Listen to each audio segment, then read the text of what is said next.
My mother-in-law poisoned my baby shower cake with laxatives. She wanted me to humiliate myself in front of 30 guests. What she didn't know is that I never eat cake, so when she cut herself the first slice to show me it was delicious, she spent the rest of the night locked in my bathroom. My husband Nolan was raised by a woman who collected men the way some people collect parking tickets. Fast, reckless, and always someone else's fault. His mom Della treated every boyfriend like a project, and Nolan like furniture. He cooked his own meals by age 9. He signed his own permission slips. He once told me she forgot his birthday 3 years in a row, and when he finally said something, she told him to stop being so needy. That word broke something in him. He spent years thinking love meant asking for nothing. When I met him, he flinched every time his phone rang. Della would call drunk at 2 a.m. asking for rent money, then scream at him when he said no. I sat through 3 of those calls before I told him he didn't owe her his piece. He started pulling away. She started calling me a snake. I got pregnant the spring after our wedding. We'd been trying for almost a year and had one loss that gutted us both. So when the test came back positive, we told no one for weeks. Just held it between us like a candle. We were afraid the wind would take. At 4 months, we hosted a small shower. Nothing fancy. Backyard, paper plates. My mom's cooking. Della wasn't invited. She showed up anyway, holding a bakery box and wearing white like she thought it was her event. She walked straight past me and hugged Nolan. Didn't look at my belly once. Then she opened the box. I brought cake, she said loud, like she was saving the party. Lemon with cream cheese frosting. Made special. Nobody asked her to bring anything. Nobody asked her to come. But Della had a gift for making herself the center of every room by acting like she belonged there more than anyone else. My best friend Ro pulled me aside. She's been in her car for 20 minutes before she walked in. I watched her from the window. That sat wrong with me.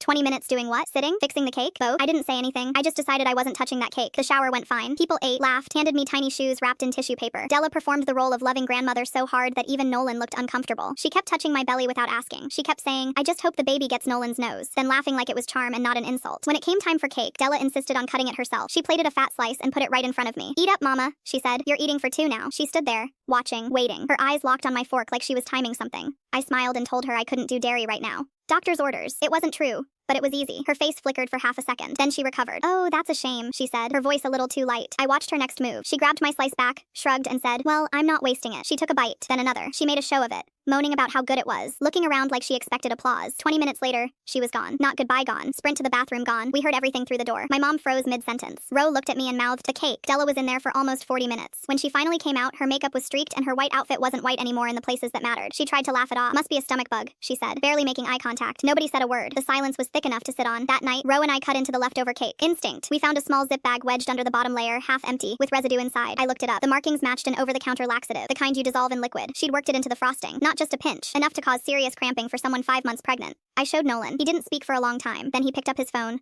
called Della, and said 5 words. Don't contact us ever again. She started talking. He hung up. We filed a police report, not because we wanted drama, but because Della had essentially tried to drug a pregnant woman. The officer took the bag, the cake, and our statements. Della told them it was a joke. She told them I was dramatic. She told them Nolan would forgive her because he always did. He didn't. We moved 2 months before the baby came. New city, new number, no forwarding address. My daughter is 8 months old now. She has never met Della. A woman who puts chemicals in a cake meant for her pregnant daughter-in-law doesn't get to hold the baby she could have hurt. Not today. Not ever.